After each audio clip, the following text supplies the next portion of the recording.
Hello and welcome to my dear guys. Friends, आज की इस वीडियो में आपको बताने वाला हूँ कि फ़ोटोशॉप में कैसे किसी भी पिक्चर के पीछे एनिमेशन लगाई जाती है या फिर उसको जीआईएफ पिक्चर में कैसे कन्वर्ट किया जाता है। तो आप इस वीडियो में हमारे साथ बने रहिए, आपको मैं सिखाने वाला हूँ जीआईएफ पिक्चर कैसे बनाई जाती है। फ्रेंड्स, सबसे पहले हम शुरुआत करते हैं फ़ोटोशॉप के साथ। तो यहाँ पर मेरा फ़ोटोशॉप ओपन है, हम उसको ओपन कर लेते हैं यहाँ पर। अब इसके बाद करना क्या है, आपको कोई भी पिक्चर ओपन कर लेनी है जो कि पीएनजी फॉर्मेट में हो हमारी। तो मैं इसको ओपन करने के लिए क्या करूँगा, या तो मैं फ़ाइल का इस्तेमाल करूँगा और फाइल में जाने के बाद आपको दिखाई देगा ओपन। अब यहाँ पे जाने के बाद मैं यहाँ से करूँगा डेस्कटॉप, और डेस्कटॉप में हमारी जो भी पिक्चर होगी मैं उसको सिलेक्ट करूँगा। तो मैं यहाँ से ले लेता हूँ इस पिक्चर को और यहाँ से कर ली मैंने ओपन। जैसे मैंने ओपन की, यहाँ से मैंने कर लिया ओके, कोई चेंज नहीं करना है। सबसे पहले आपको एक बात याद रखनी है, कोई भी पिक्चर को आप लोगे, उस पिक्चर को करना क्या है, आपको सबसे पहले उसके टाइटल बार पे जाके राइट क्लिक कर लेना है और वहाँ पे आपको करना है डुप्लीकेट। तो मैं यहाँ सबसे पहले डुप्लीकेट कर लेता हूँ, और डुप्लीकेट की जो पहचान होती है वहाँ पे आपको लिख के आएगा कॉपी। आपको यहाँ से कर लेना ओके। तो आपकी जो ऊपर वाली इमेज आ रही है ये आपकी कॉपी है, ओरिजिनल इमेज आपकी पीछे वाली है। इसको हम कर लेते हैं क्लोज बिना सेव किए। इसके बाद इस पर राइट क्लिक करेंगे दोबारा से टाइटल बार में, और यहाँ पे आएगा आपका कैनवास साइज़। इस कैनवास साइज़ में जाना है आपको, और यहाँ से कैनवास साइज़ में आपको यहाँ पे चेक रखना है रिलेटिव को। तो यहाँ से मैंने रिलेटिव पे चेक किया, और ये वाला जो आपको सेंटर में दिख रहा है ना ये पॉइंट, इसको डाउन में क्लिक कर लेना है, यहाँ पे कर लिया। इसके बाद हाइट में जाके 2 कर लेना है, और यहाँ से जाके ओके। जैसे ही आपने ऐसे किया, इसके बाद यहाँ पे आपको टूल्स दिख रहे होंगे। आप लोगों को ये टूल्स दिख रहे हैं, इसमें सबसे पहले आपको करना क्या है, यहाँ पे इरेजर पे जाना है। इरेजर पर जाते ही राइट क्लिक करना है, तो आपको यहाँ पे दिखेगी मैजिक इरेजर टूल, यहाँ से ओके कर लेना है। और आप जैसे ही यहाँ पे क्लिक करेंगे वैसे ही आपकी जो पिक्चर होगी वो पीएनजी फॉर्मेट में आ जाएगी। अभी यहाँ पे आपको दिख रहा होगा बैकग्राउंड ट्रांसपेरेंट है। इसी ट्रांसपेरेंट बैकग्राउंड की हमें हेल्प से थोड़ा सा इसको यूनिक बनाना है। तो यहाँ पे आपको दिख रही होगी, यहाँ पे ये शेप दिख रही होगी, इस शेप पे हमें करना है राइट क्लिक। यहाँ राइट क्लिक करने के बाद आपको नीचे आ रहा होगा कस्टम शेप टूल, यहाँ से ओके कर लेना है।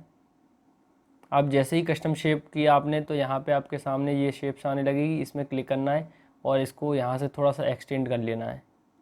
एक्सटेंड जैसे ही करेंगे तो आपको यहाँ पे दिख रहा होगा ये सर्कल सील जो शेप का नाम है, इसको क्लिक कर लेना है। और यहाँ पे आपको दिख रहा होगा स्टाइल, इस स्टाइल पर क्लिक करेंगे और यहाँ से ले लेंगे फर्स्ट। इसको जब ड्रॉ करेंगे तो हम शिफ्ट के साथ में ड्रॉ करने वाले हैं। तो यहाँ से हम कर लेते हैं इसको ड्रॉ।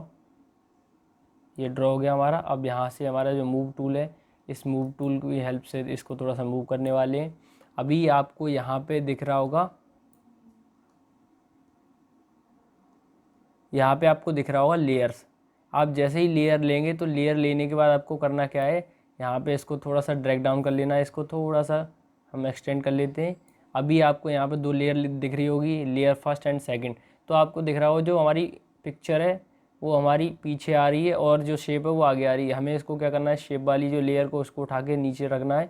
तो ऑटोमेटिक हमारी यहाँ से ये इस तरीके से एडजस्ट हो जाएगी। अभी करना क्या है, हमें शेप वाली लेयर पे इसको थोड़ा सा मिडिल में सेंटर में लेना है, और सेंटर में हम जैसे ही इसको लेंगे वैसे ही हमारा यहाँ पे थोड़ा सा और ये एडजस्ट हो जाएगा। इसके बाद आपको करना क्या है, यहाँ पे आपको टूल्स में नीचे दिख रहा होगा ये हमारा यहाँ पे jump to image ready, control shift M, यहाँ से क्लिक कर लेना है। इसको हम जैसे ही क्लिक करेंगे वैसे ही हमारा एडोब का इमेज रेडी खुल जाएगा।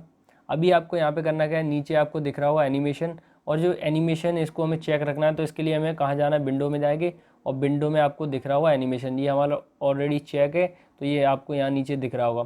इसके बाद हमें देखना है लेयर्स, लेयर भी हमारा चेक है तो लेयर की भी हमें हेल्प चाहिए। इसके बाद करना क्या है, यहाँ पे इस लेयर को थोड़ा सा इधर रखेंगे और यहाँ पे आएगा आपके सामने एक्शन। इस एक्शन पे जैसे ही क्लिक करेंगे तो एक्शन में आपके सामने काफ़ी सारे एक्शन दिख रहे होंगे। तो यहाँ से हमें चुनना है स्पिन। स्पिन पे हम जैसे ही क्लिक करेंगे तो यहाँ पे आपको प्ले वाला बटन दिख रहा होगा, प्ले सिलेक्शन, और यहाँ से क्लिक कर लेना है। जैसे ही आपने सिलेक्शन किया तो यहाँ पे आपको दिख रहा है एनिमेशन। एनिमेशन में जाके टोटल हमारे जो फ्रेम बनेंगे वो 12 बनेंगे, और ये आपके सामने दिख रहे होंगे।